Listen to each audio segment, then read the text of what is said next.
इस वीडियो में हम भगवान विष्णु के 10 अवतारों को जीवन के विकास के सिद्धांत से जोड़ने का प्रयास करेंगे।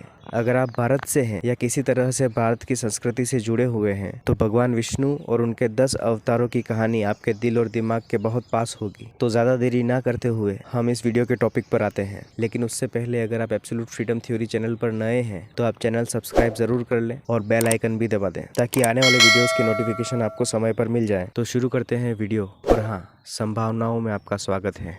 थ्योरी ऑफ इवोल्यूशन, जिसको हिंदी में हम जीवन के विकास का सिद्धांत भी कह सकते हैं।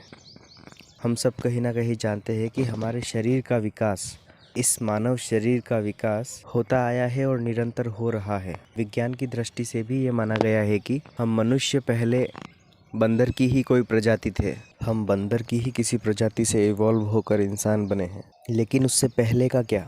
बंदर तो हमारी धरती पर बहुत बाद में आए। हमारी इस धरती पर जीवन बहुत पहले से चल रहा है। आधुनिक वैज्ञानिक दृष्टि से ये माना गया है कि हमारी धरती पर सबसे पहले जीवन पानी में उत्पन्न हुआ था और फिर धीरे धीरे जीवन पानी से धरती पर आया। लेकिन क्या हो अगर मैं आपको कहूँ कि हमारी हिंदू संस्कृति में जीवन के विकास का सिद्धांत कई हजारों सालों पहले लिखा गया था। जो भी भारतीय है या भारतीय संस्कृति को जानता है वो भगवान विष्णु के 10 अवतारों के बारे में जानता ही होगा। विष्णु पुराण और ऐसे कई और ग्रंथ हैं जिसमें विष्णु भगवान के 10 अवतारों के बारे में कहा गया है। वो 10 अवतार कुछ और नहीं बल्कि जीवन के विकास का क्रम ही है। मैं समझाने की कोशिश करता हूँ। भगवान विष्णु का पहला अवतार था मत्स्य अवतार, एक मछली का रूप, जो ये बताता है कि हमारी धरती में सबसे पहले जीवन पानी में उत्पन्न हुआ था। भगवान विष्णु का दूसरा अवतार बताया गया है कूर्म अवतार, यानी कि एक कछुए का रूप। कूर्म अवतार एक ऐसा जीव था जो पानी में और धरती पर दोनों जगह रहने में सक्षम था। अब जो भगवान विष्णु का तीसरा अवतार था वो था वराह अवतार। वराह धरती पर रहने वाला पहला स्तनधारी जीव था। भगवान विष्णु का चौथा अवतार था नरसिंह अवतार। नरसिंह अवतार आधे मनुष्य और आधे पशु थे। यहाँ पर जीवन के मनुष्य रूप लेने का पहला चरण हम देख सकते हैं। फिर आता है वामन अवतार।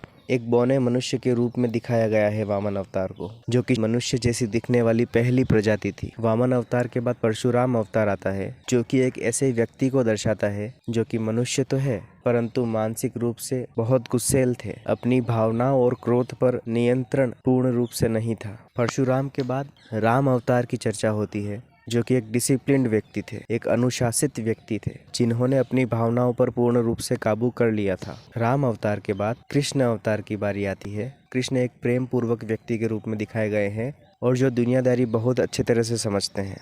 कृष्ण अवतार के बाद नौवां अवतार बुद्ध को माना गया है, जो कि एक ध्यान पूर्वक व्यक्ति थे, जिन्होंने अपनी बुद्धि पर विजय पाई। अब जो 10वें अवतार की हम बात करते हैं वो अवतार भविष्य में कल्कि नाम से होंगे, जो कि एक चमत्कारी पुरुष के रूप में दिखाए गए हैं। तो हमारी संस्कृति में जीवन के विकास के सिद्धांत को कई हजारों सालों पहले दिखा दिया था भगवान विष्णु के 10 अवतारों के रूप में। अब सोचने वाली बात यह है कि जो पहला अवतार था मत्स्य अवतार, वो सिर्फ एक मछली नहीं, पूरी एक मछली की प्रजाति थी।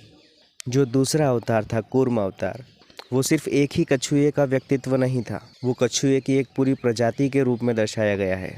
परशुराम, राम, कृष्ण सिर्फ एक एक व्यक्ति ही नहीं है, वो उनके जैसे एक पूरी प्रजाति को दर्शाते हैं। राम और कृष्ण एक व्यक्ति भी थे और उस समय के अपनी ही तरह के लोगों को भी दर्शाते हैं। और उसी तरह कल्कि अवतार भी एक कलेक्टिव कॉन्शियसनेस, यानी कि एक सम्मिलित चेतना को दर्शाते हैं। इस कंसेप्ट के बारे में आपका क्या ख्याल है? कमेंट में ज़रूर लिखिए, क्योंकि इस चैनल पर हर उस सवाल का जवाब मिलेगा जो आप सोच सकते हो। धन्यवाद।